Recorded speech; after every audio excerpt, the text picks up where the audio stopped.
हम ऐसा नहीं हुआ सर कि हमने पहली बार किताब 11th क्लास में खोली थी, ऐसा नहीं हुआ सर।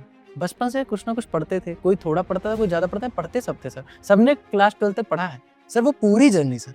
एम्स दिल्ली कॉलेज में जब गया, तो जो उसका इंफ्रास्ट्रक्चर है सर 1956 का बना हुआ कॉलेज है, ठीक है? और गवर्नमेंट कॉलेज है सर। तो एज़ सच ऐसे बहुत हाइप्ड कोई 5 स्टार जैसा नहीं दिखा। लेकिन सर वहाँ जो चीज़ें हैं, लाइक वहाँ की जो पार्टीज़ हो गई, वहाँ जो सीनियर जूनियर का रिलेशनशिप है, वहाँ जो एकेडमिक सर मतलब कभी भी ऐसे सोचते हैं कि जो हमारे प्रोफेसर्स हमको पढ़ाते हैं तो वो बड़े दिल से पढ़ाते हैं, वो चाहते हैं कि बच्चा हम बनाए इसको डॉक्टर। कि मैं एक टेस्ट छोड़ने की बात कर दी मैंने, मेरे पापा ने मेरे को यही लाइन बोली, जो छोड़ता है वो छोड़ने की आदत हो जाती है। एकदम सही। कहीं आदत नहीं बिगड़नी चाहिए, आदत नहीं बिगड़। छोड़े नहीं जाएगा, पेपर होगा। पापा ने यहाँ तक कह दिया था, किताब उठा के पेपर दो, लेके पेपर दे दो। वाह क्या बात है। ऑनलाइन चल मेरा तो उस वक्त कोविड था, तो ऑनलाइन चल रहा था टेस्ट सीरीज। पापा ने कहा, किताब से देख के तुम पेपर दोगे, लेकिन पेपर तुम दोगे। ऐसी ज़रूरत नहीं है कि आप 14 घंटे 15 घंटे 16 घंटे, कुछ स्टूडेंट्स ऐसे एक दो दिन कोई एक आध इंटरव्यू देख लिया, कोई टॉपर ने बोल दिया हम 14 घंटे पढ़ते थे, तो वो मोटिवेट हो जाते हैं, 2 दिन पढ़ते हैं, 2 दिन तक रहता है मोटिवेशन, तीसरे दिन पूरा खत्म, बर्न आउट हो जाते हैं। और फिर क्या होता है, ये ऐसा साइकिल चलता है, फिर गिल्ट होता है, कुछ दिन तक नहीं पढ़ा, फिर गिल्ट होगा, फिर 2 दिन 14 घंटे पढ़ लेंगे। इससे क्या हो रहा है, कभी पढ़ाई की कंसिस्टेंसी और वो फ्लो, वो मोमेंटम बन ही नहीं पा रहा। बच्चे बहुत डायलेमा में है कि सर ये बताओ, मेरा एक अटेम्प्ट हो चुका है, 2 अटेम्प्ट हो चुका है, हमारे नंबर अभी अच्छे नहीं आ पाए हैं, मुझे आगे बढ़ना चाहिए कि नहीं बढ़ना चाहिए? नीट का एग्ज़ाम क्या सबसे दुनिया का टफेस्ट एग्ज़ाम है, क्या हम इसको क्रैक कर पाएंगे या नहीं कर पाएंगे? इसके बारे में आप लोगों की क्या विचार है? प्यारे बच्चों, राह संघर्ष की जो चलता है वही किस्मत बदलता है, और जिसने रातों से है जंग जीती, सुबह सूर्य बनकर वही चमकता है। जब एक शिक्षक विद्यार्थियों को पढ़ा रहा होता है तो वह हर साल एग्जाम के बाद उस मुकुट को धारण करना चाहता है जिस मुकुट पर सितारे लगे हों, और वो सितारे आप जैसे लोग जब मेडिकल कॉलेज में पहुंचते हैं वो सितारों से कम नहीं होते हैं, और उस मुकुट को धारण करना ही अपना एक सम्मान होता है। आज आपके सामने 2 ऐसे सितारे बैठे हुए हैं जो हमें आज उस सम्मान के दौर में उन्होंने पहुंचाया है, हमारे मुकुट को शोभामायन बनाया है, जिससे कि आज मैं बहुत ही गौरवान्वित महसूस कर रहा हूं। आपके सामने हैं AIR-1 शोएब आफ्ताब और AIR-150 प्रांजल सिंह। दोनों ने एम्स दिल्ली से एडमिशन लिया है और MBBS कंप्लीट कर रहे हैं। तो आप अपने बारे में थोड़ा सा बताइए, पहले Shoaib and then Pranjal. Hi everyone, thank you sir, thank you for that introduction. So मैं 2020 में मैंने अपना नीट दिया एंड आई स्कोर्ड 720 ऑन 720, और फिर उसके बाद मैं एम्स दिल्ली में गया। बहुत सारी चीज़ें हुई एम्स में, मैंने मतलब मेरा बेस्ट एक्सपीरियंस था। और फिर उसके बाद एम्स से ग्रेजुएट करने के बाद अभी रिसेंटली जैसे I have joined an academy, और यहाँ पर मैं कोशिश कर रहा हूँ कि स्टूडेंट्स को जितना हो सके। कई लोग शायद सोच रहे होंगे कि आपने ब्लैक टी शर्ट पहन रखी है, प्रांजल ने व्हाइट पहन रखी है, तो आपको बताना चाहता हूँ कि शोएब आफ्ताब ने अन अकेडमी में as a physics educator join किया है, और अभी री नीट परीक्षा में बहुत सारे स्टूडेंट्स को गाइड भी किया है। हाँ बस सर बिल्कुल, हम लोग जैसे मेंटरिंग भी करते हैं, प्लस फिर काफ़ी सारे स्टूडेंट्स को मेंटरशिप प्रोवाइड करते हैं, तो मैं अपना बेस्ट दे रहा हूँ, जो जो हो सकता है स्टूडेंट्स को जितना हेल्प कर पाऊँ। मैं जो भी चीज़ें अपने प्रिपरेशन जर्नी में सीखा है, और जो चीज़ें एक स्टूडेंट एक कॉमन प्रॉब्लम्स फेस करते हैं, मैं मोस्टली उनको एड्रेस करने की कोशिश करता हूँ। बहुत बार क्या होता है कि स्टूडेंट्स को बस एक एक बड़े भाई की तरह कोई चाहिए होता है, जो बस उनको लो पॉइंट्स पे, जैसे कोई स्टूडेंट टॉपर हो, चाहे 500 स्कोर कर रहा हो, 400 स्कोर कर रहा हो, उसके प्रिपरेशन जर्नी में लोज आते हैं, मतलब बहुत बार जब उसे बहुत लो फील होता है, उसे बस एक ऐसा पर्सन चाहिए जो उसे बस ये बता दे कि हाँ you can do it, and अगर आप मेहनत करते रहोगे, कंसिस्टेंसी बनाए रखोगे तो आप अच्छा करोगे। तो बस वही कोशिश कर रहे हैं यहाँ पर आके। प्रांजल। मैं सर बोलूँ तो इंजॉय करना चाहिए, प्रोसेस को इंजॉय करें सर। किस तरह के प्रोसेस को? मतलब आप इस जर्नी को एंजॉय करें सर। सर मैं मेडिकल कॉलेज में पहुंच के एज ए डॉक्टर की जर्नी की बात कर रहे हैं, या फिर एज ए नीट एस्पिरेंट्स की बात कर रहे हैं, सर या नीट, दोनों? सर नीट एस्पिरेंट लोग कैसे कहते हैं कि 2 साल तैयारी करी, 3 साल तैयारी करी। सर काफ़ी मायने रखता है आपने बचपन से क्या किया सर। मतलब हम ऐसा नहीं हुआ सर कि हमने पहली बार किताब 11th क्लास में खोली थी, ऐसा नहीं हुआ सर। बचपन से कुछ ना कुछ पढ़ते थे, कोई थोड़ा पढ़ता था, कोई ज़्यादा पढ़ता है, पढ़ते सब थे सर। सबने क्लास 12 तक पढ़ा है। सर वो पूरी जर्नी सर। पूरी जर्नी। लेकिन कभी कभी तो ऐसा होता है कि किसी किसी के साथ होता है, मैंने भी देखा है कि जब जागो तब सवेरा, ना जागो तो अंधेरा। भाई आज हम जगे हैं, अब हम आगे बढ़ना चाहते हैं। सर मैं कह रहा हूँ ना, कोई थोड़ा पढ़ा होगा, कोई ज्यादा पढ़ा हाँ। होगा, लेकिन पढ़ते सब हैं। मन वो में जा आग रहे हैं तो सर, होगी। 12th कंप्लीट तो करते हैं सर, पास हुए हाँ, ना, एकदम। पास तो होते हैं। और सर लो पॉइंट सर और high point sir, normal life याद कहाँ आती है सर कि कल क्या खाया था, परसों क्या खाया था। किसी दिन हम सर कहता है प्लेटफॉर्म पे लेटे थे, या किसी दिन हम 5 स्टार होटल में लेटे थे, इतना ही याद आता है सर, एक्सट्रीम पॉइंट याद आते हैं। तो ये मूवमेंट जो जरूर करना चाहिए सर। हम लोग एम्स दिल्ली में पहुंचने के बाद कभी कभी पैसा होता है सर, पैसा ठीक ठाक होता है सर, लेकिन लो बजट ट्रिप जरूर करते हैं हम, बड़ी मजा आती है सर, बड़ी मजा आती है। तो दोनों पॉइंट का मजा लेना चाहिए सर मेरे ख्याल से। अच्छा, एक चीज मैं और बताऊंगा, ठीक है, मैं आगे कन्वर्सेशन में आगे पहुंचूंगा। आप एम्स दिल्ली में जिस दिन आपने एडमिशन लिया और उसके एक दिन पहले, मतलब एक दिन पहले ना बोलते हुए कहूँगा, रिजल्ट आने के पहले की बात करूं, आपके जीवन में जो सोच आया, आपके माता पिता के विचारों में जो सोच आया, आपके सामाजिक सोच आया, क्या डिफरेंस था वो? सर अगर मैं बताऊं तो एम्स दिल्ली कॉलेज में जब गया, तो जो उसका इंफ्रास्ट्रक्चर है सर 1956 का बना हुआ कॉलेज है, ठीक है, और गवर्नमेंट कॉलेज है सर। तो सच ऐसे बहुत हाइप्ड कोई 5 स्टार जैसा नहीं दिखा। तो ऐसा मेरे को उससे कुछ ऐसा नहीं आया कि यार, मतलब ऐसा भी लगा सर एक पॉइंट पे कि इसके लिए इतनी मेहनत कर रहे थे हम। लेकिन सर वहाँ जो चीज़ें हैं, लाइक वहाँ की जो पार्टीज हो गई, वहाँ जो सीनियर जूनियर का रिलेशनशिप है, हो गया। वहाँ जो एकेडमिक सर, मतलब कभी भी ऐसे सोचते हैं कि जो हमारे प्रोफेसर्स हमको पढ़ाते हैं, पोस्टिंग में पढ़ाते हैं, इसमें एसआर जेआर ये सब पढ़ाते हैं, तो कभी दिमाग में आता है कि इनको इस हमें पढ़ा इतना दिल से पढ़ाने से मिल क्या रहा है। बट वो जब पढ़ाते हैं सर, तो वो बड़े दिल से पढ़ाते हैं, वो चाहते हैं कि बच्चा हम बनाए इसको डॉक्टर, जबकि उनकी सैलरी ऐसे हमको अच्छा पढ़ा के कोई 10 रुपए बढ़ नहीं जाएगी सर, वो दिल से पढ़ाते हैं। ये सब चीज़ें वहाँ बहुत अच्छी थी। और डेफिनेटली फैसिलिटीज़ तो ऑब्वियसली अवेलेबल होगी, क्रीम स्टूडेंट्स रहते हैं, वो चाहते हैं और क्रीम बने ये, तो वो सारे तो मज़े रहते हैं। तो एम्स दिल्ली में सर स्टार्टिंग में ऐसा कुछ नहीं था, जितना सोचा था यहाँ दिखा, अभी यहाँ है। सोच है ना, वही बात है। जैसे मैंने भी जब एडमिशन लिया था IIT BHU में, तो वो भी कितना पुराना भाई, मतलब 100 साल से ज़्यादा हो गए उस यूनिवर्सिटीज़ के। लेकिन वहाँ का जो इन्वायरमेंट होता है और वहाँ की जो मेहनत होती है, वहाँ जो स्टूडेंट और टीचर के बीच में बॉन्डिंग होती है, वो हमें एक नई शिक्षा भी देता है और हमें ताकत भी देता है कि आगे कैसे जाना है। अच्छा, कई बार क्या हुआ शोएब, हम तो आपके साथ जब कभी किसी वीडियो में दिखते हैं, तो लर्नर एक कमेंट ज़रूर करते हैं कि शोएब तो कहीं और पढ़ा था और आप तो कहीं और पढ़ा रहे हैं। तो मैं आपके लिए बता देना चाहता हूँ कि मैंने अनअकैडमी 2022 में ज्वाइन किया एंड शोएब ने 20 में नीट निकाला। लेकिन जब शोएब ने 20 में नीट निकाला, तो जहाँ से निकाला मैं वहीं पढ़ा रहा था, ठीक है ना। तो ये मैं आपको बताना चाहूँगा। अच्छा, अभी क्या है स्थिति कि बच्चे, अभी मैंने आज सुबह ही मेंटोरशिप सेशन लिया है, बच्चे बहुत डायलेमा में हैं कि सर ये बताओ, मेरा 1 अटेम्प्ट हो चुका है, 2 अटेम्प्ट हो चुका है, हमारे नंबर अभी अच्छे नहीं आ पाए हैं, मुझे आगे बढ़ना चाहिए कि नहीं बढ़ना चाहिए? नीट का एग्ज़ाम क्या सबसे दुनिया का टफेस्ट एग्ज़ाम है, क्या हम इसको क्रैक कर पाएंगे या नहीं कर पाएंगे? इसके बारे में आप लोगों के क्या विचार हैं? सर इस पे तो मैं यही बोलना चाहूँगा कि डेफिनेटली हिम्मत इस समय नहीं हारनी चाहिए। पहले तो रेस्ट लो, आराम करो, दिमाग को ठंडा करो। सर जब दिमाग आपका न्यूट्रल हो, तभी आपको डिसीजंस लेने चाहिए, ना गुस्से में लेना चाहिए, ना डाउन सा मोमेंट पे लेना चाहिए। डिसीजन पहले आराम दो, 1-2 दिन आराम से लो, बातें करो, वीडियोस देखो। ये सब वीडियो सर हेल्प तो करती है। ऑनेस्टली मैं बताऊँ, मैंने आफ्ताब का वीडियो देखा था सर एक, बताइए। मजाक नहीं कर रहा। अपने अपने बहुत सारे बच्चे फॉलो करते थे, मैं नहीं करता था सर। मैं ऐसा था कि मेरा पूरा पेपर ऑलमोस्ट ऐसे साफ साफ दिखता था सर, सिर्फ टिक टिक टिक दिखते थे ज्यादा। मैं कुछ ऐसे ज्यादा सॉल्व नहीं करता था सर।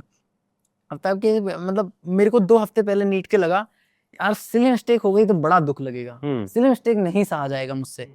तो सर मैंने सिली मिस्टेक पे एक इनकी वीडियो देखी थी, तो उसमें था कि अंडरलाइन करो, गोला करो इंपॉर्टेंट चीजों को, और ट्राई करो कि 2x2 भी करना है तो लिख के लिख कर करो। सही बात। 2x2 करना है तो लिख के करो। तो लिख के करोगे तो लिखते समय जो आपको टाइम लगता है, उस टाइम में भी हो सकता है आपको याद आ जाए कि 2x2 3 नहीं 4 होता है। एकदम सही। तो इसलिए सर मैंने वो फॉलो किया। और मैं बताऊं आपको, लास्ट के 2 वीक्स में मैं जितने पेपर दे रहा था, जितने पेपर दिए सर, एक में सिली मिस्टेक नहीं, नीट में मेरा सिली मिस्टेक नहीं, मेरे 705 मार्क्स आए हैं, लेकिन दुख नहीं होता सर, क्योंकि सिली मिस्टेक नहीं हुई। सिली मिस्टेक का दुख पूरा टाइम रहेगा वरना जीवन में। चलो सर, देखो कितना अच्छा है कि आपकी उस सर वीडियो तो उसकी मैं मतलब मैं ऐसे जनरली सर वीडियो नहीं देखता था, बट वो देखा और मुझे फायदा हुआ, तो मैं एडवाइस करूंगा देखना चाहिए सर। क्या ही चला जाता है, मतलब आप खाली बैठे नहीं नहीं सही है, ऐसी मत, बहुत सारे वीडियो आपको यूट्यूब पर मिल जाएंगे, लेकिन उसमें कुछ ऐसे वीडियो भी होते हैं जो रियल में अपनी बातें आप तक पहुंचाने के लिए करी जाती हैं, ताकि हम अपने एक्सपीरियंस तक आप तक पहुंचा सकें। जैसे शोएब ने ही AIR-1 आया, तो शोएब ने कोशिश करी थी उस समय, हम भी कनेक्ट थे इनसे, कि आपने यूट्यूब पर भी कुछ वीडियोस बनाए थे, अच्छे बनाए थे, और आपसे प्रभावित बहुत सारे बच्चे हुए। इवन दैट अभी मैंने उसके बाद बहुत सारे बच्चों को पढ़ाया, तो उन्होंने भी कहा कि नहीं, हम शोएब सर के कई बच्चे सर बोलते थे कि हमने उनके वीडियोस देखे और हमें बहुत फ़ायदा हुआ। और ऐसा मतलब ठीक है, ये हम भी ये वीडियो बना रहे हैं, क्यों बना रहे हैं? इसके पीछे उद्देश्य क्या है कि आज आपके सामने एम्स दिल्ली के ऐसे 2 होनहार स्टूडेंट्स बैठे हैं, कल आप यहाँ पर बैठे हों, तो सीखिए, अपने प्रश्न करिए। अगर आपके मन में कुछ और प्रश्न आते हैं तो लिखिए, हम आगे फिर वीडियो लेकर आएँगे। अब प्रश्न ये आता है कि ये रिवीजन और शॉर्ट नोट्स, इसका क्या इंपॉर्टेंस है प्रांजल एंड शोएब? आप शोएब पहले बताइए। ठीक है, जैसे रिवीजन क्या है कि अगर हम मतलब मैं हमेशा अपने वीडियो में ये बोलता हूँ कि अगर आपने कोई चीज़ एक बार पढ़ी है तो वो नहीं पढ़ने के ही बराबर है। Very good. क्योंकि नीट एग्ज़ाम जब आप देते हो वर्सेस जब आप पढ़ाई करते हो, उसमें ऑलमोस्ट 1 साल 2 साल का गैप हो जाता है। तो अगर आपने 1 साल 2 साल पहले मतलब कल का हमें खाया हुआ खाना तक याद नहीं रहता है, तो आप कोई चीज़ आपने 1 साल 2 साल पहले पढ़ी हो, भले ही कितने भी डिटेल में पढ़ी हो, आपको मैक्सिमम चीज़ें याद, मैक्सिमम चीज़ तो क्या कुछ भी याद नहीं रहेगा। तो अगर आप एक बार पढ़ रहे हो, ज़ीरो रिटेंशन है, 2 बार पढ़ रहे हो, थोड़ा इम्प्रूव होता है, 20% तक जाता है, 3 बार पढ़ते हो, 4 बार पढ़ते हो, ऐसे कर के मैं तो ये रिकमेंड करता हूँ कि एक आइडियल के सिनेरियो में जब आप अच्छा परफॉर्म करना चाहते हो, टॉप रैंक टारगेट कर रहे हो, आइडियल के सिनेरियो में कोई भी चैप्टर आपका 3 महीने से ज़्यादा बिना रिवाइज किए हुए जाना नहीं चाहिए। मतलब हर 3 महीने में आपके चैप्टर्स रिवाइज होते रहने चाहिए। मतलब इसका मतलब ये नहीं कह रहा हूँ कि पूरा का पूरा सिलेबस हर 3 महीने में करते रहो, बट अगर आज कोई चैप्टर जैसे रिवाइज किया है, अगले 3 महीने में एक ना एक बार वापस से ये चैप्टर आना चाहिए आपके रिवीजन आना चाहिए, और मुझे जहाँ तक लगता है शॉर्ट नोट्स की इंपॉर्टेंस भूमिका होती है, बिल्कुल। बिकॉज आप इतना बड़ा कंटेंट लास्ट के समय में कैसे रिवाइज करोगे? फिजिक्स बिल्कुल। है, केमिस्ट्री है, बायोलॉजी है, तो आप शॉर्ट नोट्स जरूर बनाएं, ये सबसे इंपॉर्टेंट चीज़ होती है। अब बच्चा क्या होता है कि भाई आज हमारी तैयारी नहीं हो पाई है, अब हमें आज का टेस्ट नहीं देंगे, तो क्या उसको टेस्ट देना चाहिए कि हाँ उस टेस्ट को छोड़कर अगले टेस्ट के लिए बढ़ जाना चाहिए? नहीं सर, टेस्ट देना चाहिए, और टारगेट हमेशा यही होना चाहिए कि टेस्ट के पहले मुझे कंप्लीट करना है। एकदम करना। पहले तो करना है। क्यों नहीं हुआ? क्यों नहीं हुआ, पहले तो ये सवाल है क्यों नहीं हुआ। और टेस्ट तो सर देना चाहिए, क्योंकि आप एटलीस्ट उतना तो जानो, जो आप पढ़ रहे हो उतने में हो रहा है, क्वेश्चन नहीं हो रहा है। क्योंकि एट द एंड तक तो आपको लगता है कि पढ़ा तो था, फिर क्वेश्चन क्यों नहीं हुआ। छोड़ने की कि आपने प्रवृत्ति, छोड़ने की प्रवृत्ति आई ना तो फिर हर टेस्ट हर टेस्ट छोड़ेगा सर, क्योंकि मेरे साथ भी एक फेज आया था कि मैं एक टेस्ट छोड़ने की बात कर दी मैंने।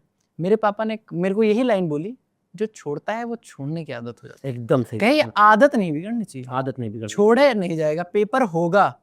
पापा ने यहाँ तक कह दिया था, किताब उठा के पेपर दो, लेके पेपर देना। वाह क्या बात है। ऑनलाइन चल मेरा, तो उस वक्त कोविड था, तो ऑनलाइन चल रहा था टेस्ट सीरीज। पापा ने कहा किताब से देख के तुम पेपर दोगे, लेकिन पेपर तुम दोगे। और वो बहुत अच्छी बात थी सर, कभी मैंने नहीं, इस पे आपने काम किया, और मुझे याद है आपके साथ कि जब आपका नीट का एग्ज़ाम था उसके 2 से 3 दिन पहले आप हमसे मिले थे। हाँ सर। और हमने कम से कम वो फ़ोटो भी आज मेरे पास पड़ी हुई है, मैं देखो बच्चों शेयर करूँगा आपके पास। नहीं सर बहुत गंदा दिख रहा था सर। नहीं नहीं, अरे क्या बात है, तो दिखना तो चाहिए कि जो डॉक्टर प्रांजल आज यहाँ बैठा हुआ है, वो पहले जब अभी नीट का एग्ज़ाम देने जा रहा है उसके 3 दिन पहले कैसा दिखता था। और 1 घंटे हम लोग घूमे थे, अपन पिज्जा उज्जा भी खाने गए थे वहाँ पे। उसमें तुम्हारी एक बात मुझे बड़ी अच्छी लगी थी, जो कि मैं आज बच्चों को भी बताता हूँ, कि जब बच्चे से मैं पूछता हूँ कि बेटा क्या हुआ, एनसीईआरटी कैसे पढ़ रहे हो? सर मैंने कई बार पढ़ ली, तो अब सर बस पढ़ ली। तो तुम्हारी एक बात मुझे बड़ी अच्छी लगी थी उस समय, कि तुमने बोला था कि सर मैं एनसीईआरटी ऐसी पढ़ रही है ना, अभी आप पूछ लो मैं बता दूंगा कि कौन सा पॉइंट किस कोने में और किस कलर से रंग दिया है मैंने, मुझे इतना याद है। जब मैं एनसीईआरटी पढ़ने जाता हूँ तो एनसीईआरटी मुझसे कहती है भाई ये मुझे मत टच कर, कितनी बार मुझे पढ़ेगा। और जैसे ये विचारधारा मेरे मन में आती थी कि मेरा मन कह रहा है कि अब मत पढ़ो, उसी गुस्से में मैं एनसीईआरटी एक बार और पढ़ जाता था, और उससे क्या होता था कि मुझे कुछ नया उसमें और मिल जाता था। तो यही बोलते हैं, जैसे अभी ये आपसे शोएब ने बोला कि रिवीजन बहुत इंपॉर्टेंट चीज़ है।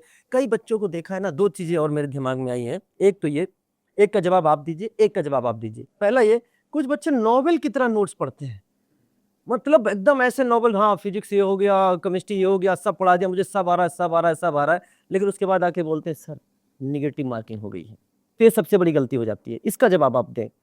इस पे मुझे ये लगता है कि एक पढ़ने का जो सही तरीका होता है, एक तो आपको थोड़ा ओरिएंटेशन होना चाहिए कि किस बारे में आप पढ़ रहे हो। तो थोड़ा ओरिएंटेशन मतलब जो स्टूडेंट्स क्लास में जाने के पहले वो चैप्टर पढ़ते हैं या प्री रीड कर रहे हैं तो वो बात अलग है। बट मोस्टली क्या करते हैं बच्चे तभी पढ़ते हैं जब आफ्टर टीचिंग हो जाए, जो कि सही है। बट वही है कि अगर आपको एक बार पढ़ा दिया गया है तो आपको थोड़ा ओरिएंटेशन होता है, तो आप उस कॉन्टेक्स्ट में पढ़ रहे होते हो। लिख कर भी पढ़ें। हाँ, लिख करके पढ़ रहे होते हो, उस कॉन्टेक्स्ट में आपको पता होता है कि हाँ ये चीज़ें हैं, आपके माइंड में है। तो इसीलिए क्लास में सुनना भी बहुत ज़रूरी है। मतलब इवन आप नोटबुक पढ़ रहे हो, बट उसके लिए भी आपने क्लास में अगर अच्छे से सुना है, तो आप और अच्छे से समझोगे एनसीईआरटी की लाइन। कि मेरा ये था कि मान लीजिए फिजिक्स का न्यूमेरिकल करो, आप तो फिजिक्स के एजुकेटर हाँ। हो, और एक न्यूमेरिकल है, आपने देखा, और उसमें मान लीजिए कोई भी चैप्टर, मान लीजिए ग्रेविटेशन हो गया, फार्मूला लिखा हुआ है, पोटेंशियल एनर्जी निकालना है आपको, हाँ फार्मूला लिखा है, इसको ऐसे पुट कर देंगे, ये आंसर आ जाएगा। जब तक आप उसको खुद से करना नहीं बिल्कुल, सीखोगे, तब बिल्कुल। तक एग्जाम में, जैसे बात बोलते हैं ना कि आज हम क्या हुआ, किसी, मैंने कहा कि चलो मैं तुम्हें किसी एक टारगेट पर घुमाने ले जाता हूँ, जैसे कोटा की बात करता हूँ, चलो मैं तुम्हें कुल्हाड़ी घुमाने ले जाता हूँ। अब पता चला बीच में कई सारे चौराहे पड़े, एक ने, मैंने कहा लेफ्ट मुड़ो, वो लेफ्ट मुड़ गया, राइट मुड़ो, राइट मुड़ गया। फिर मैंने अगले दिन बोला जा कुल्हाड़ी, जब तुम्हें तो याद है ना, हाँ सर पता है, लेफ्ट राइट होना होता है, मैं पहुंच जाऊंगा। जब आज वो अपने आप जा रहा है, कल उसने मेरा हाथ पकड़ रखा था, आज जब जाएगा, अरे सर कल बोल रहे थे पहले लेफ्ट था कि पहले राइट था। बस अपनी बार प्रयास करने का, हाँ वो एक बार गलती अगर आपने कर ली तो फिर आप वो गलती फिर वापस से रिपीट नहीं होगी। दूसरी चीज है कि जब बच्चा रिपीट करता है प्रांजल, तो मैंने देखा पुराने नोट्स लेकर बैठ जाता है। मतलब कॉमन बात कर रहा हूँ, जो आजकल क्लासेस में मुझे सुनने मिलती है, या ऑफलाइन क्लास में बैठ जाता है तो, या ऑनलाइन में, तो पुराने नोट्स लेके बैठ जाएगा, सर पढ़ा रहे मैं सुनता रहेगा। क्या उसी पुराने नोट्स को खाली पढ़ना और लेक्चर सुनना इंपॉर्टेंट है, कि आपको नया प्रयास करना चाहिए? सर मेरा मानना है कि आपको पता है कि आपकी फॉल्ट कहाँ हुई थी। अगर आपको ऐसा लग रहा है कि मैंने सही से नहीं पढ़ा था, तो सर पुराने नोट से पढ़ोगे। एक बात कही गई है कि एक बार गलती करने से आपकी गलती होती है, सेम गलती बार-बार करने से आप मूर्ख होते हो। सर तो अगर आपको वही पुराने नोट्स बार-बार पढ़ के नहीं हुआ सिलेक्शन, तो सर फिर बार-बार वही नोट्स पढ़ोगे, फिर बार-बार नहीं होगा सिलेक्शन। नहीं, नोट्स का वापस मतलब पढ़ना पड़ेगा सर। आप भले सेम एजुकेटर को फॉलो कर रहे हैं, हाँ। लेकिन मुझे लगता है लिखना सबसे इंपॉर्टेंट। लिखना इंपॉर्टेंट है सर। जब आपको सर टाइम बहुत है, मैं बताऊं, टाइम सर डिफाइन करता है ये चीज को। जैसे एमबीबीएस में इतना आसान नहीं है सर लिख लिख के पढ़ना, लेकिन इसमें आपको तो हमें उसमें मार्क्स भी तो इतने नहीं चाहिए ना। उसमें कहाँ आपको 720 एकदम 720 ही लाना है। तो इसमें जब आपके पास टाइम है और आपको एकदम फाइन करना भले है रफ आपको, पर तो लिख के रफ पढ़ो। पर लिखो, हाँ लेकिन लिखो जरूर। लिखो, आप टाइम दो उसको, मेहनत करो। आप जो कह रहे थे कि ऐसे लेट लेट के पढ़ना, सर लेट लेट के भी दिमाग में घुसता है, लोगों को लगता है, और घुसता है, ठीक है घुसता है, बट ये आपको आपके डिसिप्लिन को दिखाता है, आप कितना डिसिप्लिन हो। डिसिप्लिन को दिखा। ठीक है, आप जितने डिसिप्लिन तरीके से उसको रेस्पेक्ट दोगे पढ़ाई को, उतनी ही पढ़ाई आपको रेस्पेक्ट देगी। सर मेरे आज 300 नंबर आए हैं सर, 200-250 नंबर आए हैं। क्या हम डॉक्टर बनने का सपना देख सकते हैं? क्या हम भी उन स्टूडेंट्स की तरह बन सकते हैं जो मेडिकल कॉलेज में as a dream medical college में एज ए डॉक्टर पहुंचे हैं? उन बच्चों को क्या आप सलाह देंगे? मेरा तो यही सजेशन है कि ये जो एग्ज़ाम है ना, ये आपके आईक्यू को टेस्ट नहीं करेगा, ये आपके इंटेलिजेंस को टेस्ट नहीं करता है। तो स्टूडेंट्स को लगता है कि सर मेरे को तो लगता है मैं इतना इंटेलिजेंट नहीं हूँ, मेरे इतने जल्दी आंसर्स नहीं आते हैं क्लास में। तो ये एग्ज़ाम बस ये टेस्ट करता है कि आपने कंसिस्टेंटली पढ़ाई करी है नहीं। अगर कोई मेरे को बोलता है कि आप बस एक वर्ड में मेरे को एडवाइस दो कि मुझे एक वर्ड से बस सिलेक्शन लेना है, कोई और चीज़ मत दो, तो मैं कंसिस्टेंसी बताता हूँ वेरी गुड। कि डेली अगर आप 6 घंटे पढ़ रहे हो और अच्छे से पढ़ रहे हो, मतलब ऐसा नहीं कि टाइम वेस्ट करके पढ़ रहे हो, डिस्ट्रैक्ट होके पढ़ रहे हो, अच्छे से अगर आप 6 घंटे पढ़ रहे हो सेल्फ स्टडी, कोचिंग का ऑब्वियसली 6 घंटे अलग होगा, बट 6 घंटे भी पढ़ रहे हो, ऐसी ज़रूरत नहीं है कि आप 14 घंटे, 15 घंटे, 16 घंटे। कुछ स्टूडेंट्स ऐसे 1-2 दिन कोई एक आध इंटरव्यू देख लिया, कोई टॉपर ने बोल दिया हम 14 घंटे पढ़ते थे, तो वो मोटिवेट हो जाते हैं, 2 दिन पढ़ते हैं, 2 दिन तक रहता है मोटिवेशन, तीसरे दिन पूरा ख़त्म, बर्नआउट हो जाते हैं। और फिर क्या होता है, ये ऐसे साइकिल चलता है, फिर गिल्ट होता है, कुछ दिन तक नहीं पढ़ा, फिर गिल्ट होगा, फिर 2 दिन 14 घंटे पढ़ लेंगे। इससे क्या हो रहा है, कभी पढ़ाई की कंसिस्टेंसी और वो फ्लो, वो मोमेंटम बन ही नहीं पा रहा है। तो मेरे को लगता है कि मोस्ट इम्पॉर्टेंटली अगर कोई स्टूडेंट आज 300 स्कोर कर रहा है, 350 स्कोर कर रहा है, अगर वो कंसिस्टेंसी बनाए रखे और अपने मिस्टेक्स पे वर्क करे कि हाँ मेरे अगर 300 350 आए हैं तो बाकी के जो मेरे 350 मार्क्स है वो गए कहाँ, कौन से चैप्टर्स पे गए हैं, बहुत डिटेल में उसे पता होना चाहिए। मतलब है ना, सब्जेक्ट से इतना उसको प्यार होना चाहिए कि उसे पता हो कि हाँ ये मुझे नहीं आता है, जो नहीं आता है वो भी पता होना चाहिए, जो आता है वो पता होना चाहिए। पता होना चाहिए। और कभी कभी बच्चे क्या करते हैं, जो सब्जेक्ट उनको आता है उसको ज़्यादा पढ़ते हैं और जो नहीं आता उसको छोड़ देते हैं। भाई यहाँ नीट का एग्जाम है, जब तक हर सब्जेक्ट में परफेक्शन नहीं होगा आप डॉक्टर नहीं बन सकते। तीनों पहिए सही होने हाँ चाहिए। एकदम। और जैसे आपने बात करी तो मैं हमेशा क्लास में एक बात बोलता हूँ कि जैसे डॉक्टर लिखते हैं डी और आर, तो इसको मैंने डिफाइन किया, D for discipline, R for regularity and revision. और डिसिप्लिन का मतलब होता है अनुशासन, अनुशासन का मतलब स्वयं प्रशासन। आपके खाने में अनुशासन, आपके पीने में अनुशासन, आपके बात करने में अनुशासन, कितना सेम आप बात करते हो, आपके क्लास जाने में अनुशासन, आपके क्लास वर्क करने के बाद उसको रिवीजन करने में अनुशासन, आपके सोने में अनुशासन, आपके जगने में अनुशासन, यानी हर एक चीज कर रहे हो, टेस्ट देने के बाद उसकी एनालिसिस करने में अनुशासन। और ये रेगुलरिटी और रिवीजन के साथ हो तो डॉक्टर बनना, मतलब मुझे लगता है कि मेहनत करेगा तो पा ही जाएगा। बाकी सब कुछ डिपेंड इस पर भी करता है कि डेस्टिनी ने आपका कहाँ पर रास्ता तय किया है। और याद रखना, एनर्जी ना तो क्रिएट करी जा सकती है ना तो डिस्ट्रॉय करी जा सकती है। आज आपने जो मेहनत किया है वो कल आपको उसका फल जरूर देगी, चाहे किस फॉर्म में दे। ये सबसे इम्पोर्टेंट है। दूसरी बात, पेरेंट्स को आप क्या बताओ, मतलब बात करेंगे। आपके पापा ने भी, जैसे कि आप बताया करते थे प्रांजल, कि उनका गाइडेंस रहा है, अक्सर आप उनके बारे में बात करते थे। तो एक पेरेंट्स का रोल क्या होता है? मतलब कभी कभी क्या होता है कि कुछ पेरेंट्स होते हैं जो बार बार कंपैरिजन करते हैं कि भाई देख लो उनका बच्चा ये कर रहा है, तुम क्यों नहीं कर पाए। अरे देख लो मैंने सारा पैसा तुम्हारी पढ़ाई में खर्च कर दिया है, तुम्हें ये करना ही पड़ेगा। देख लो हम किस असुविधा में रह रहे हैं, तुम ही हो हमारे जो प्रकाश दिखा सकते हो घर में। इस तरह की चीजें क्या ड्यूरिंग प्रिपरेशन पेरेंट्स को अपने बच्चों से करनी चाहिए? सर पेरेंट्स पहले से काफ़ी इम्प्रूव हो रहे हैं, पहली बात तो मैं ये बोलना चाहूँगा। सर बहुत सारे पेरेंट्स बहुत अच्छे तरीके से बात करते हैं सर, उनका बच्चा सच में ख़त्म है फिर भी बहुत अच्छे से बात एकदम। करते हैं। ठीक है, पेरेंट्स काफ़ी इम्प्रूव कर रहे हैं। और सर मैं अपने पेरेंट्स की बात करूँ तो मतलब मेरे पापा काफ़ी ऐसे सजेशन देते थे।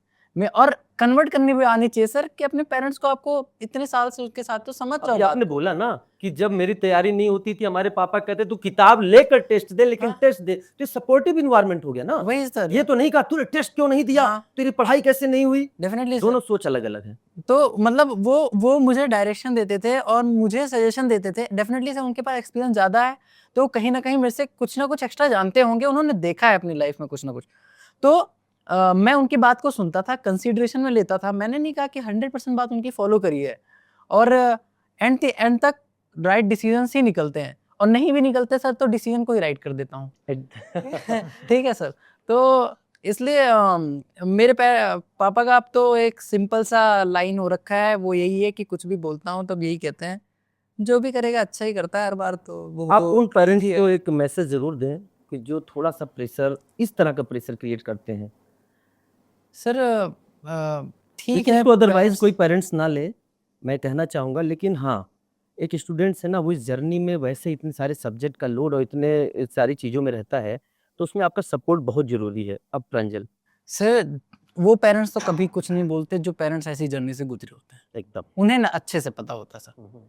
जो नहीं गुजरे होते हैं उन्हें लर्न करना चाहिए, उन्हें लर्न करना चाहिए उन पेरेंट्स से जो गुजरे हैं, कि वो कैसे बिहेव कर रहे हैं। तो आप लर्न करोगे कि आपको कैसे बिहेव करना है। कितना पोलाइट रहो सर, पोलाइट रहना बेटर है आपके तेज बोलने से, और ये ऐसे सब बातें करने से कुछ नहीं। उस बच्चे को प्यार से समझाएं। आप एक एजुकेटर के साथ मीटिंग करें, एजुकेटर को इन्वॉल्व करें, ताकि मिलकर एक ऐसा इन्वायरमेंट पैदा हो जहाँ पे जो बातें आप नहीं कह सकते वो हम कहें, जो हम नहीं कह सकते वो आप कहें, और उसको एक फील गुड फैक्टर दें ताकि वो अपनी पढ़ाई में आगे बढ़े। सर पहले ऐसे मेरा भी केस था कि मतलब पापा कंपैरिजन तो नहीं कहूँगा, बट पापा कहते थे कि वो देखो वो बंदा इतना सिंसियर है, वो कर रहा है ये वो करके। सर ये डिपेंड करता है बच्चे पे भी कि आप अपने पापा की बात को कैसे लेते हो। वो उस बंदे की क्वालिटीज़ दिखाना चाहते हैं आप, ताकि उसकी क्वालिटीज़ देखो, आप वो फॉलो करने की कोशिश करो। क्या पता आप में वो एक क्वालिटी प्रेजेंट हो, आपको बस आपका पोटेंशियल एक्सट्रैक्ट करना बाकी रह गया हो। वो अलग बात है, आप कोई नहीं रह गया जिससे पापा कंपेयर कर रहे हैं, बचा ही नहीं। नहीं नहीं सही है। देखो बहुत अच्छा वो दिन होता है जब एक एजुकेटर क्लास में पढ़ाता है, और जिस दिन उस अपना सिलेबस ख़त्म कर रहा होता है, उसमें बहुत सारे स्टूडेंट्स आते हैं और बोलते हैं सर क्या मैं आपके साथ एक फ़ोटो ले सकता हूँ कि नहीं ले सकता हूँ, सेल्फी ले सकता हूँ कि नहीं ले सकता हूँ। लेकिन एक ऐसा समय आता है जब एजुकेटर चाहता है कि ये मेरे पढ़ाए हुए बच्चे हैं, क्या मैं आपके साथ एक सेल्फी ले सकता हूँ, क्या प्रांजल, क्या शोएब, मैं आपके साथ एक पॉडकास्ट बना सकता हूँ, एक इंटरव्यू ले सकता हूँ। ये क्षण आते हैं, तो ये क्षण हर एक बच्चा जी सकता है। लेकिन याद रखना, सर्वाइवल ऑफ द फिटेस्ट जो है ये रूल है, नेचुरल सिलेक्शन होना ही है। आप धरती के भगवान हैं। जब कोई पेशेंट अपना लास्ट टाइम पे होता है या उस समय होता है जब मान लो किसी मेजर एक्सीडेंट का रूल उसके जीवन में आ जाता है, तो उसके पेरेंट्स जो होते हैं वो डॉक्टर के सामने हाथ जोड़कर कहते हैं डॉक्टर साहब मेरे फैमिली के इस सदस्य को बचा दीजिए। उस समय वो हाथ किसके आगे जोड़ रहे हैं? उस डॉक्टर के आगे जोड़ रहे हैं जिसे उन्होंने धरती का भगवान बोला है। तो धरती के भगवान की पदवी इतनी आसानी से आपको नहीं मिलेगी। ऊपर वाला भगवान भी है ना, कहेगा जिसे धरती का भगवान मैं बनाने जा रहा हूँ, उसका पहले अच्छे से टेस्ट ले। और जीवन के हर लाइफ में, जैसे फॉर एग्जांपल आप पढ़ाई करेंगे तो हर 3-4 महीने के बाद एक ऐसा दौर जरूर आएगा जब आप थोड़ा लो फील जरूर करेंगे। तो वो लो फील करना ही क्या है, आपका सिलेक्शन, नेचुरल सिलेक्शन का प्रोसेस में आप इन्वॉल्व हो रहे हैं, उससे आपको निकलना होगा। सर ये तो मतलब ऐसे है सर कि एक लाइन भी बोली गई है, कोई इंसान 9 दिन से ज़्यादा लगातार खुश नहीं रह सकता, 9 दिन से ज़्यादा कोई दुखी नहीं रह सकता। ये लाइन बोली गई है। सर आप गाँव के लोगों को देखेंगे, आपसे कम इनकम होगी वगैरह-वगैरह, वो भी तो हँसते ही हैं। ऐसा तो नहीं है कि सिर्फ़ रो रहे हैं। सर वो भी एन्जॉय कर रहे हैं सही बात है। अपनी लाइफ़,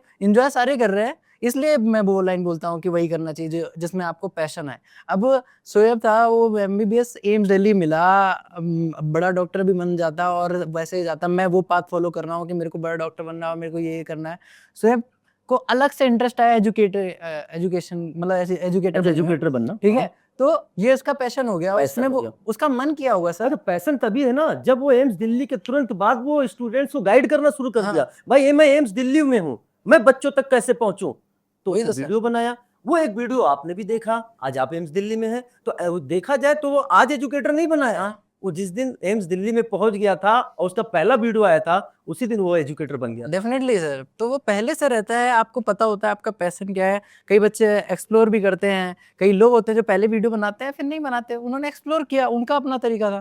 तो एक्सप्लोर करते रहना चाहिए खुद को, ठीक है? यही उम्र होती है एक्सप्लोर करने की, तो एक्सप्लोर करते रहो और मेहनत करते रहो। तो चलिए बहुत अच्छा अच्छा लगा। लगेगा। मैं चाहूंगा कि आप लोग की तरफ से एक एक क्लोजिंग स्टेटमेंट उन लर्नर्स के लिए जो लर्नर्स अभी 2027 के लिए अपेयर होंगे एंड जो अभी बाउंड्री पर हैं या नंबर कम आए हैं, तो उनको 2027 के लिए कैसे आगे बढ़ना है, थोड़ा एक एक क्लोजिंग स्टेटमेंट आपकी तरफ से हो जाए। पहले AIR1 शोएब आफ्ताब की तरफ से।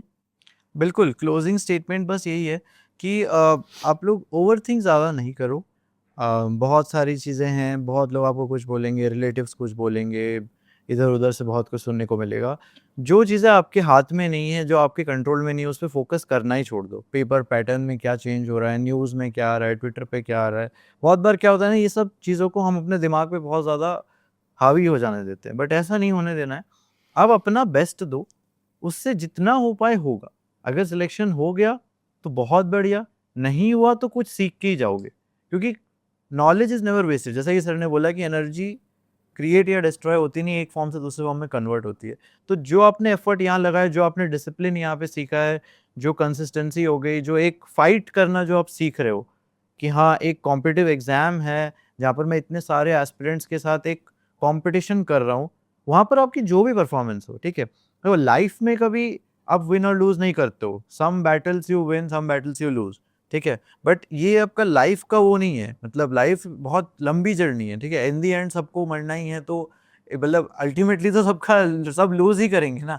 तो ऐसे तो देखा जाए तो इसीलिए ये सब ऐसा है कि आप एक फाइट करना सीख रहे हो, तो दैट इज अपना बेस्ट दो। इतना नहीं सोचना है कि होगा नहीं होगा, पेपर टफ आएगा, पेपर इजी आएगा। अपना बेस्ट देना है, जितना अपने एंड से बेस्ट पॉसिबल पढ़ाई हो पाए वो करना है। प्रांजल। सर मैं ये कहना चाहूँगा कि एक तो ऐसा डिस्ट्रैक्शन होता है जो फालतू का उनका फ़ोन चलाना है, स्क्रॉलिंग वगैरह, रील स्क्रॉलिंग, वो अलग हो गया सर। एक होता है बहुत सिंसियरली पढ़ाई करते हैं। सर एक बहुत बड़ा डिस्ट्रैक्शन मैं बताना चाहूँगा, वो ये है ओवरथिंकिंग। ओवरथिंकिंग रिलेटेड मेरा क्या रिजल्ट आएगा, मेरे मार्क्स आ क्यों नहीं रहे हैं, घर वाले क्या बोलेंगे, वो लोग स्टेटस देखते हैं, मेरे जो फ्रेंड्स कॉलेज चले गए थे छोटा मोटा सर जो उन्होंने कर लिया वो तो एंजॉय कर रहे हैं, मैं यहाँ अपने आप को घिस रही हूँ, मेहनत कर रही हूँ, मेरा शक्ल खत्म हो गया है, ये हो गया वो हो गया। सर जैसा मैंने बताया आपके साथ जो फोटो थी मेरी बहुत गंदी थी, ठीक है, तो फर्क नहीं नहीं, पड़ता बहुत सर। अच्छी फोटो है और मैं आज भी मतलब उस फोटो को देखता हूँ ना तो मुझे वो पल याद आ जाता है। तो सर कई बच्चों ने मुझसे बोला कि सर ये जो आप कार चलाते हैं आप दूसरी कार खरीद लीजिए, मेरी बात सुनो। तो मैं कहता हूँ नहीं बेटा, इस कार को तो मैं नहीं हटाऊंगा। उन्होंने कहा क्यों नहीं हटाओगे? हमने कहा जो इस कार पे बैठा है ना वो एम्स दिल्ली पहुंचा है एज ए डॉक्टर, ठीक है ना, तो मैं इस कार को नहीं हटाऊंगा। हाँ बेटा। तो वही सर मैं कहना चाहूँगा कि इससे आप ऊपर उठिए सर। मैंने कभी नहीं सोचा पढ़ाई के समय कि मेरा क्या रिजल्ट आएगा और मेरे कितने मार्क्स आएंगे। सर परिणाम आपके हाथ में नहीं होता, आपके हाथ में मेहनत होती है, आपको लगना चाहिए आपने बेस्ट दिया था अपना। तो सर ये इंपॉर्टेंट, कभी भी रिजल्ट के बारे में नहीं सोचना है, दुनिया के बारे में सोचना ही नहीं है सर, क्योंकि आपका फोकस पूरा पूरा पढ़ाई पे होना चाहिए। कब होगा वो, जब आपको इंटरेस्ट होगा पढ़ाई में। सिर्फ 2 साल की पढ़ाई नहीं है, 12 साल की पढ़ाई है सर। पढ़ते ही रहना, मजा आनी चाहिए, उस पैशन की तरह लेंगे तब आप बहुत आगे जाएंगे। और पैशन में किसी में भी आप मोची बन जाइए सर, पैशन से करेंगे आप बहुत पैसा कमाएंगे। बेहतरीन। खुद से खुद का कंपटीशन करिए। खुद से खुद को आज हमने पढ़ाई करी है, आज हमसे जो कमियां रह गई हैं अगले दिन मैं इससे अच्छा करूंगा। बेस्ट अपने से खुद का इंप्रूवमेंट करो, दूसरों से कंपटीशन मत करो। दूसरों को हाँ देख रहे हैं, ठीक है, आज शोएब और प्रांजल एम्स दिल्ली में है तो टारगेट बना लो कि हाँ हमें भी एम्स दिल्ली पहुंचना है। बस उस टारगेट को पाने के लिए अपने से अपना कंपटीशन करो कि मुझे हर दिन अच्छा करना है। Definitely sir. और मतलब लाइफ एक ही मिली है तो सब कुछ जी के जाओ सर। हमारे पास पैसे होते हैं फिर भी हम लो बजट ट्रिप करते हैं सर। क्यों? क्योंकि वो पल भी वो भी देखना है, जंगल में बैठ के कैसे जाते हैं, मजे वो भी मजा। तो ऐसे ही लाइफ में अचीवमेंट्स के बाद जो अच्छा लगता है, जैसे सर आप ये बोल रहे हैं कि वो फोटो अच्छी लगी, वो पल याद है, ये फीलिंग मैं ले पा रहा हूँ, वो नहीं ले पा रहे सर। सही बात। ये फीलिंग तुम्हें भी लेनी। तो वही वाली बात है, सबसे बड़ी बात है कि लाइफ बहुत इंपॉर्टेंट है। हमेशा अप डाउन आएंगे, हमारे भी लाइफ में आते हैं, वही तो सर, आज भी आते हैं। लेकिन जब मेरे मन में आता है ना, तो मैं जानता हूँ कभी कभी मेरे सामने ऐसा लगता है कि रास्ता बंद हो गया है। उसमें जानते हो मैं क्या कह रहा हूँ, यार एक टास्क मेरे सामने आया है और रास्ता बंद सा दिख रहा है। अगर टास्क आया है तो कहीं ना कहीं तो रास्ता होगा। ऊपर वाले पर मैं विश्वास करता हूँ कि हे ईश्वर, मैं अपना कदम बढ़ाने जा रहा हूँ, तू बस इस कदम को सही डायरेक्शन में बढ़ा देना, मैं पूरी ताकत लगा दूंगा, रिजल्ट तेरे चरणों में है। सही बात सर। बस वो खुद ब खुद रास्ता निकल जाता है। तो बोलते हैं ना कि डर मुझे भी लगा फासला देखकर, पर मैं बढ़ता चला गया रास्ता देखकर, और खुद ब खुद मंजिल मेरी तरफ आती चली गई मेरा हौसला देखकर। तो प्यारे बच्चों, आपको हौसले बनाकर रखना है और कल आने वाला समय आप भी ऐसा करिए कि आप भी इन्हीं की तरह एक सितारे के रूप में अब जिस भी एजुकेटर से पढ़ रहे हैं उनके मुकुट का सम्मान बनाइए। थैंक यू वेरी मच और wish you all the best. Thank you मैं Pranjal and thank you sir. Aftab. मुझे बहुत ही अच्छा प्राउड फील हो रहा है एज ए एजुकेटर, और मैं आपका एजुकेटर भी रहा हूँ। इसमें एक अलग ही फीलिंग भी है कि कभी सोचा नहीं था कि आप दोनों एक साथ बैठेंगे, आज ऐसा मौका मिल गया और थैंक यू वेरी मच। तो wish you all the best, let's crack it.